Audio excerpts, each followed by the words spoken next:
Hi hello welcome back to my channel dear friends. ಈ ಒಂದು ವಿಡಿಯೋದಲ್ಲಿ ನಾನು ವಿಜ್ಞಾನ 6ನೇ ತರಗತಿಯ ದ್ವಿತೀಯ ಸಂಕಲನಾತ್ಮಕ ಮೌಲ್ಯಾಂಕನ ಪರೀಕ್ಷೆ ಪ್ರಶ್ನೆ ಪತ್ರಿಕೆ ಮಾರ್ಚ್ 2026. ಹೌದಾ, ಇದು ವಿಜ್ಞಾನ ವಿಷಯಕ್ಕೆ ಸಂಬಂಧಪಟ್ಟಂಥ ಒಂದು ಮಾದರಿ ಪ್ರಶ್ನೆ ಪತ್ರಿಕೆ 6ನೇ ತರಗತಿದು. ಇಲ್ಲಿ ಸೂಚನೆ ಕೊಟ್ಟಾರೆ ಏನಪ್ಪ ಅಂದರೆ, ಪ್ರಶ್ನೆಗಳನ್ನು ಓದಿ ಅರ್ಥೈಸಿಕೊಂಡು ಉತ್ತರಿಸಿ, ಬರವಣಿಗೆ ಅಂದವಾಗಿ ಶುದ್ಧವಾಗಿರಲಿ, ಪ್ರಶ್ನೆ ಸಂಖ್ಯೆಯನ್ನು ಸ್ಪಷ್ಟವಾಗಿ ಬರೆದು ಉತ್ತರಿಸಿ ಅಂತೇಳಿ.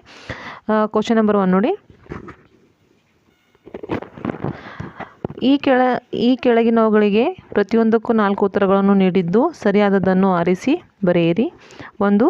ನೀರಿನ 3 ಸ್ಥಿತಿಗಳು ಡ್ಯಾಶ್ ಅನ್ನು ಕೊಟ್ಟಾರ, ಅದು ಘನ, ದ್ರವ ಮತ್ತು ಅನಿಲ. ಕೊಟ್ಟಂಥ ಆಪ್ಷನ್ಗಳಲ್ಲಿ ಆಪ್ಷನ್ ಸಿ ಸರಿಯಾದಂತಹ ಒಂದು ಉತ್ತರ. 2ನೇ ಪ್ರಶ್ನೆ ನೋಡಿ. ಸತೀಶನ ತಾಯಿಯು ಚಹಾ ಮಾಡುವಾಗ ಜರಡಿಯನ್ನು ಬಳಸಿ ಚಹಾ ಎಲೆಗಳನ್ನು ಬೇರ್ಪಡಿಸುತ್ತಿರುವುದನ್ನು ಗಮನಿಸಿದನು. ಸತೀಶನ ತಾಯಿ ಹೀಗೆ ಮಾಡುವುದರ ಉದ್ದೇಶವೇನು? ಕೊಟ್ಟಂಥ ಒಂದು ಉತ್ತರಗಳಲ್ಲಿ ಸಿ ಉಪಯುಕ್ತವಲ್ಲದ ಘಟಕಗಳನ್ನು ಬೇರ್ಪಡಿಸಲು ಹಾಗೆ ಮಾಡ್ತಾರೆ. ಸೊ ಆಪ್ಷನ್ ಸಿ ಸರಿಯಾದಂಥ ಒಂದು ಉತ್ತರ. 3ನೇ ಪ್ರಶ್ನೆ. ಪ್ರಯೋಗಶಾಲಾ ತಾಪಮಾಪಕ ಬಳಸಿ ತಾಪವನ್ನು ಅಳೆಯಲು ಕೆಳಗಿನವುಗಳಲ್ಲಿ ಯಾವುದು ಸರಿಯಾದ ಮಾರ್ಗವಾಗಿದೆ ಅಂತ ಕೊಟ್ಟಾರ. ಸೊ ಆಪ್ಷನ್ ಬಿ ನೋಡಿ, ತಾಪಮಾನವನ್ನು ಲಂಬವಾಗಿ ಹಿಡಿದು ಬದಿಗಳನ್ನು ಅಥವಾ ಕೆಳಭಾಗವನ್ನು ಸ್ಪರ್ಶಿಸದೆ ಇನ್ನು ಮುಳುಗಿಸಿ ಅಂತ ಕೊಟ್ಟಾರೆ. ಯಾಕೆ ಸ್ಪರ್ಶ ಮಾಡಬಾರ್ದಪ್ಪ ಕೆಳಭಾಗ ಅಂತಂದ್ರೆ ಅಲ್ಲಿ ಮರ್ಕ್ಯೂರಿ ಇರ್ತೈತಿ, ಅದು ಹೀಟ್ ಆಯ್ತಪ್ಪ ಅಂದ್ರೆ ಮೇಲಕ್ಕೆ ತಾಪ ಏರಿಕೆ ಹಾಕೊಂತ ಹೋಗ್ತೈತಿ. ಸೊ ಆಪ್ಷನ್ ಬಿ ಸರಿ ಉತ್ತರ. ಸೊ ಅದೇ ರೀತಿ 4ನೇ ಪ್ರಶ್ನೆ ನೋಡಿ. ಮಳೆ ಪ್ರಮಾಣ ಕಡಿಮೆಯಾಗಲು ಇದು ಪ್ರಮುಖ ಕಾರಣವಾಗಿದೆ. ಯಾವುದು? ಅರಣ್ಯನಾಶ ಒಂದು ಪ್ರಮುಖ ಕಾರಣ. ಸೊ ಆಪ್ಷನ್ ಬಿ ಸರಿಯಾದಂತಹ ಒಂದು ಉತ್ತರ. Second question. ಈ ಕೆಳಗಿನ ಪ್ರಶ್ನೆಗಳಿಗೆ ಒಂದು ಪದ ಅಥವಾ ಒಂದು ವಾಕ್ಯದಲ್ಲಿ ಉತ್ತರಿಸಿ. 5ನೇ ಪ್ರಶ್ನೆ. ತಾಪಮಾಪಕದಲ್ಲಿ ಸಾಮಾನ್ಯವಾಗಿ ಬಳಸುವ ದ್ರವ ಯಾವುದು? ಸೊ ತಾಪಮಾಪಕದಲ್ಲಿ ಸಾಮಾನ್ಯವಾಗಿ ಬಳಸುವಂತಹ ಒಂದು ದ್ರವ ಪಾದರಸ ಅಥವಾ ಆಲ್ಕೋಹಾಲನ್ನು ಬಳಸ್ತಾರೆ. ಸೊ ಸಾಮಾನ್ಯವಾಗಿ ಪಾದರಸವನ್ನು ಬಳಸ್ತಾರೆ. ಪಾದರಸ ಸರಿಯಾದಂಥ ಒಂದು ಉತ್ತರ. 6ನೇ ಪ್ರಶ್ನೆ. ಜೀವಿಗಳಲ್ಲಿ ಬೆಳವಣಿಗೆ ಎಂದರೇನು? ಉತ್ತರ. ಬೆಳವಣಿಗೆಯು ಕಾಲಾಂತರದಲ್ಲಿ ಗಾತ್ರ, ಸಂಕೀರ್ಣತೆ ಮತ್ತು ಅಭಿವೃದ್ಧಿಯಲ್ಲಿ ಹೆಚ್ಚಳವಾಗಿದೆ. ಕ್ವಶನ್ 7. ಆರ್ದ್ರತೆ ಎಂದರೇನು? ಉತ್ತರ. ಗಾಳಿಯಲ್ಲಿನ ನೀರಾವಿಯು ಪ್ರಮಾಣವನ್ನು ಆರ್ದ್ರತೆ ಎನ್ನುವರು, ಅಥವಾ ವಾತಾವರಣದಲ್ಲಿರುವ ನೀರಿನ ಅಂಶವನ್ನು ಆರ್ದ್ರತೆ ಅಂತೇಳಿ ಕರೀತಾರೆ. 8ನೇ ಪ್ರಶ್ನೆ. ಚಹಾ ತಯಾರಿಸುವಾಗ ಮಿಶ್ರಣದಲ್ಲಿರುವ ಚಹಾ ಎಲೆಗಳನ್ನು ಯಾವ ವಿಧಾನದಿಂದ ಪ್ರತ್ಯೇಕಿಸಲಾಗುತ್ತದೆ? ಉತ್ತರ. ಶೋಧಿಸುವಿಕೆ. Next question. ಬಿಟ್ಟ ಸ್ಥಳ ತುಂಬಿರಿ ಇತ್ತಿದ್ದರೆ 9ನೇ ಪ್ರಶ್ನೆ ನೋಡಿ. ಸೂರ್ಯ, ನೀರು ಮತ್ತು ಜೀವಿಗಳ ಕ್ರಿಯೆಗಳಿಂದ ದೀರ್ಘಾವಧಿಯಲ್ಲಿ ಬಂಡೆಗಳು ವಿಘಟನೆ ಹೊಂದಿ ಉಂಟಾಗುವ ಸಂಪನ್ಮೂಲ. ಇದು ಉತ್ತರ ಬಂದು ಮಣ್ಣು. ಭೂಮಿಯ ಏಕೈಕ ನೈಸರ್ಗಿಕ ಉಪಗ್ರಹ ಯಾವುದಪ್ಪ ಅಂದ್ರೆ ಚಂದ್ರ. ಸೂತ್ರ ಇಲ್ಲಿ ಚಂದ್ರ ಬರಿಬೇಕು.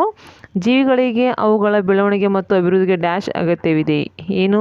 ಪೋಷಣೆ ಅಗತ್ಯವಿದೆ. ಸೊ 11ನೇದು ಪೋಷಣೆ ಅಂತ ಹೇಳಿ ಬರಿಬೇಕು. 12ನೇದು ನಮ್ಮ ಸೌರವು ಡ್ಯಾಶ್ ಗ್ಯಾಲಕ್ಸಿಯ ಭಾಗವಾಗಿದೆ. ಇದು ಮಿಲ್ಕಿ ವೇ ಅಂತೀವಲ್ವ, ಹಾಲು ಹಾದಿ ಅಥವಾ ಗ್ಯಾಲಕ್ಸಿ ಅಂತೇಳಿ ಹೇಳ್ಬೋದು. ಸೊ ಇವಷ್ಟು 4 ಬಿಟ್ಟ ಸ್ಥಳವನ್ನು ತುಂಬಬೇಕು. ಅದೇ ರೀತಿಯಾಗಿ ಮುಂದಿನ ಪ್ರಶ್ನೆ ನೋಡಿ. ಈ ಕೆಳಗಿನ ಪ್ರಶ್ನೆಗಳಿಗೆ 2-3 ವಾಕ್ಯದಲ್ಲಿ ಉತ್ತರಿಸಿ. ಅದರಲ್ಲಿ 13ನೇದು. ಎಷ್ಟು ರೀತಿಯ ತಾಪಮಾನಗಳಿವೆ, ಅವುಗಳ ಹೆಸರುಗಳನ್ನು ತಿಳಿಸಿ ಅಂತ ಹೇಳ್ಯಾರ. ಸೊ ಇಲ್ಲಿ ಉತ್ತರ ನೋಡ್ರಿ. ಇನ್ನು ತಾಪಮಾಪದಲ್ಲಿ 2 ವಿಧಗಳು, ಒಂದು ವೈದ್ಯಕೀಯ ತಾಪಮಾಪಕ, ಮತ್ತೊಂದು ಪ್ರಯೋಗಶಾಲಾ ತಾಪಮಾಪಕ. ನೆಕ್ಸ್ಟ್ ಪ್ರಶ್ನೆ. ಹೆಚ್ಚು ಗಾಳಿ ಇರುವ ದಿನ ಬಟ್ಟೆಗಳು ಬೇಗ ಒಣಗುತ್ತವೆ, ಕಾರಣವೇನು? ಉತ್ತರ. ಗಾಳಿಯ ಜೋರಾಗಿ ಬೀಸುವುದರಿಂದ ಆವಿಕರಣವು ಹೆಚ್ಚಾಗುತ್ತದೆ, ಆದ್ದರಿಂದ ಬಟ್ಟೆಗಳು ಬೇಗ ಒಣಗುತ್ತದೆ. 14ನೇ ಪ್ರಶ್ನೆ 15ನೇದು. ಆವಿಕರಣ ಎಂದರೇನು? ಉದಾಹರಣೆ ಕೊಡಿ. ಯಾವುದೇ ಒಂದು ದ್ರವವು ತನ್ನ ತಾಪಮಾನದಲ್ಲಿ ಹೆಚ್ಚು ಬದಲಾವಣೆಯಾಗದೆ ತನ್ನ ದ್ರವ್ಯ ಸ್ಥಿತಿಯಿಂದ ಅನಿಲ ಸ್ಥಿತಿಗೆ ಪರಿವರ್ತನೆಗೊಳ್ಳುವುದನ್ನು ಆವಿಕರಣ ಎನ್ನುವರು. ನೀರು ಆವಿಯಾಗುವಿಕೆ ಇದೊಂದು ಉದಾಹರಣೆ ಅಂತ ಹೇಳ್ಬೋದು. 16ನೇ ಪ್ರಶ್ನೆ, ತೂರುವಿಕೆ ಎಂದರೇನು ಎಂಬುದನ್ನು ಉದಾಹರಣೆಯೊಂದಿಗೆ ನಿರೂಪಿಸಿ. ಉತ್ತರ, ತೂರುವಿಕೆ ಎನ್ನುವುದು ಗಾಳಿಯಿಂದ ಅಥವಾ ಗಾಳಿಯನ್ನು ಬೀಸುವ ಮೂಲಕ ಮಿಶ್ರಣದ ಹಗುರವಾದ ಘಟಕಗಳಿಂದ ಭಾರವಾದ ಘಟಕಗಳನ್ನು ಬೇರ್ಪಡಿಸುವ ಪ್ರಕ್ರಿಯೆ. ಭಾರವಾದ ಧಾನ್ಯಗಳಿಂದ ಹೊಟ್ಟಿನಂತಹ ಹಗುರವಾದ ಕಲ್ಮಶವನ್ನು ಬೇರ್ಪಡಿಸಲು ಇದನ್ನು ಸಾಮಾನ್ಯವಾಗಿ ರೈತರು ಬಳಸುತ್ತಾರೆ.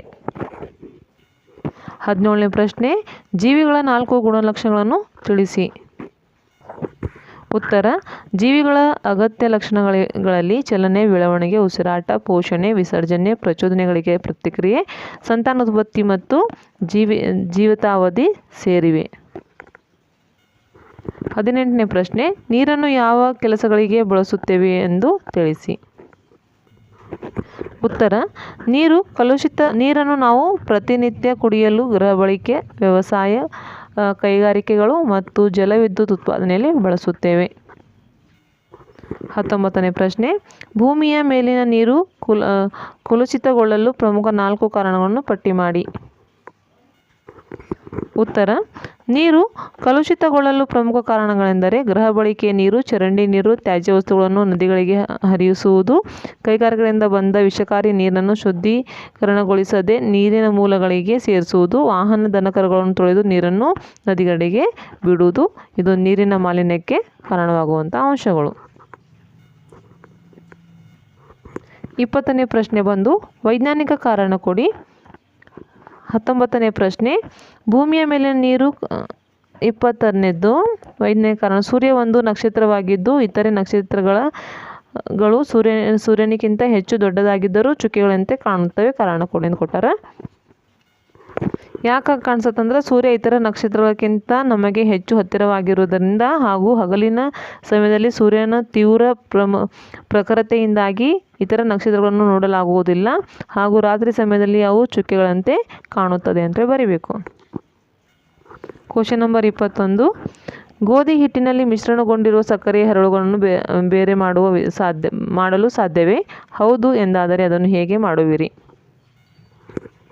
ಉತ್ತರ, ಹೌದು. ಸಕ್ಕರೆ ಮತ್ತು ಗೋಧಿ ಹಿಟ್ಟಿನ ಮಿಶ್ರಣವನ್ನು ಪ್ರತ್ಯೇಕಿಸಲು ಸಾಧ್ಯವಿದೆ. ಜರಡಿ ಪ್ರಕ್ರಿಯೆಯಿಂದ ಇದನ್ನು ಮಾಡಬಹುದು. ಸಕ್ಕರೆ ಮತ್ತು ಗೋಧಿ ಹಿಟ್ಟಿನಲ್ಲಿ ಮಿಶ್ರಣವನ್ನು ಜರಡಿ ಮೂಲಕ ಹಾದು ಹೋಗಲು ಅನುಮತಿಸಿದರೆ ಉತ್ತಮವಾದ ಗೋಧಿ ಹಿಟ್ಟನ್ನು ಕಣಗಳು ಜರಡಿಯ ಮೂಲಕ ಹಾದು ಹೋಗುತ್ತವೆ. ಆದ್ದರಿಂದ ಇದನ್ನು ನಾವು ಜರಡಿ ಹಿಡಿಯುವಿಕೆ ಮುಖಾಂತರ ಮಾಡ್ಕೋಬಹುದು. 22ನೇ ಪ್ರಶ್ನೆ, ಗೋದಮೊಟ್ಟೆಗಳಲ್ಲಿ ಬಾಲವಿರುತ್ತದೆ, ಆದರೆ ಇದು ಕಪ್ಪೆಯಾಗಿ ಬೆಳೆದಂತೆ ಅದು ಕಣ್ಮರೆಯಾಗುತ್ತದೆ ಎಂದು ನೀವು ಕಲಿತಿದ್ದೀರಿ. ಗೋದಮೊಟ್ಟೆ ಹಂತದಲ್ಲಿ ಬಾಲವಿರುವುದರಿಂದ ಏನು ಪ್ರಯೋಜನ? ಕಪ್ಪೆಯ ಗೋದಮೊಟ್ಟೆ ಹಂತದಲ್ಲಿ ಬಾಲವು ಈಜುವ ಸಾಮರ್ಥ್ಯ. ಇದು ಗೋದಮೊಟ್ಟೆ ನೀರಿನ ಪರಿಣಾಮಕಾರಿಯಾಗಲು ಈಜಲು ಸಹಾಯ ಮಾಡುತ್ತದೆ ಮತ್ತು ಆಹಾರವನ್ನು ಹುಡುಕಲು ಮತ್ತು ಪರಭಕ್ಷಕಗಳಿಂದ ತಪ್ಪಿಸಿಕೊಳ್ಳಲು ಸಹಾಯ ಮಾಡುತ್ತದೆ. ಸಮತೋಲನ ಮತ್ತು ಸ್ಥಿರತೆ. ನೀರಿನ ಚಲಿಸುವಾಗ ಸಮತೋಲನವನ್ನು ಕಾಪಾಡಿಕೊಳ್ಳಲು ಸಹಾಯ ಮಾಡುತ್ತದೆ. ಮೇನ್ ಕ್ವಶನ್ ನಂಬರ್ 5 ನೋಡ್ರಿ. ಕೆಳಗಿನ ಪ್ರಶ್ನೆಗೆ 4-5 ವಾಕ್ಯದಲ್ಲಿ ಉತ್ತರಿಸಿ. 23ನೇದು, ವೈದ್ಯಕೀಯ ತಾಪಮಾಪಕ ಮತ್ತು ಪ್ರಯೋಗಶಾಲಾ ತಾಪಮಾಪಕದ ನಡುವಿನ ವ್ಯತ್ಯಾಸವನ್ನು ಬರೆಯಿರಿ ಅಂತ ಐತಿ. ಉತ್ತರ ಈ ರೀತಿ ಕಾಲಮ್ ಹಾಕಿ ಬರೀಬೇಕು. ವೈದ್ಯಕೀಯ ತಾಪಮಾಪಕ ಮತ್ತು ಪ್ರಯೋಗಶಾಲಾ ತಾಪಮಾಪಕ, ಇದು ಮಾನವನ ದೇಹ ತಾಪವನ್ನು ಅಳೆಯಲು ಇದು ವಿಶೇಷವಾಗಿ ಬಳಸುತ್ತಾರೆ. ಇದು ನೀರನ್ನು ಮತ್ತು ಇತರೆ ವಸ್ತುವಿನ ತಾಪವನ್ನು ಅಳಿತಾರೆ. ಇದು ವೈದ್ಯಕೀಯ ತಾಪಮಾಪಕವನ್ನು ನಾವು ಹಾಸ್ಪಿಟಲಲ್ಲಿ ನೋಡ್ಕೋಬಹುದು, ಪ್ರಯೋಗಾಲಯದಲ್ಲಿ ನೋಡ್ಕೋಬಹುದು ಅಂತ ಬರಿಬೇಕು. ಇದು ವ್ಯಾಪ್ತಿಯನ್ನು ಕೂಡ ಈ ರೀತಿಯಾಗಿ ಬರಿಬೇಕು.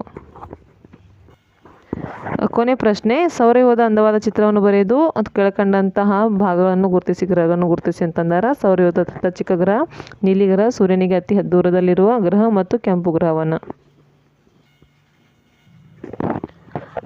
ಇನ್ನೊಬ್ಬ ಸೌರವ್ಯೂಹದ ಚಿತ್ರವನ್ನು ಬಿಡಿಸ್ರಿ ಮತ್ತು ಬುಧ, ಭೂಮಿ, ನೆಪ್ಚೂನ್ ಮತ್ತು ಮಂಗಳವನ್ನು ಸರಿಯಾಗಿ ಗುರುತವನ್ನು ಮಾಡಿ.